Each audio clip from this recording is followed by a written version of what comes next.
Welcome to the investment markets overview for the week ending the 5th of November 2021. Central banks' main objective is for price stability, in particular their consumer price inflation (CPI) target, which is 2% per annum. But they are way behind the curve, as can be seen within this chart, courtesy of the OECD. None of them have raised their target interest rate yet, with excuses ranging from supply chain interruptions, staff shortages and higher wages. Not one of them has acknowledged that the collective market manipulations of the past decade, designed to increase inflation, have now boxed them into the unpalatable result.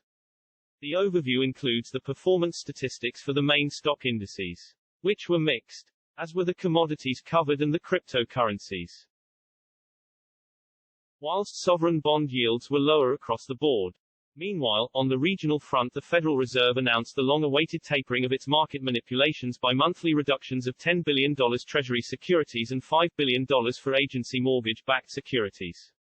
The UK's GDP slump of last year was only the worst since 1921 and not the 1709 initially stated.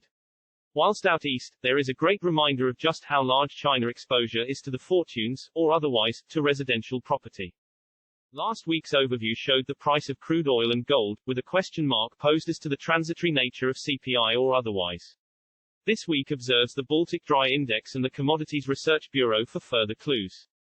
The BDI is an index of average prices paid for the transport of dry bulk materials across more than 20 shipping routes, whereas the CRB is an index consisting of 19 commodities, with 39% allocated to energy contracts. The five-fold jump in the cost of shipping has just been halved within a couple of weeks and commodities have started to trend lower also. This has implications for CPI, although other factors are relevant, which are discussed within the overview. A final performance table for the major stock indices since the year 2000 concludes the investment markets overview. A one-month trial of this 40 times per year publication is available for less than $15, or the price of just one decent cup of coffee per week. It's an ideal opportunity to grab the bargain discount for 4 publications. We strive to turn the technical into plain-speaking observations, backed up by factual charts and context. Join us for a guide through the maze of economic and market data via the weekly 5-page overview.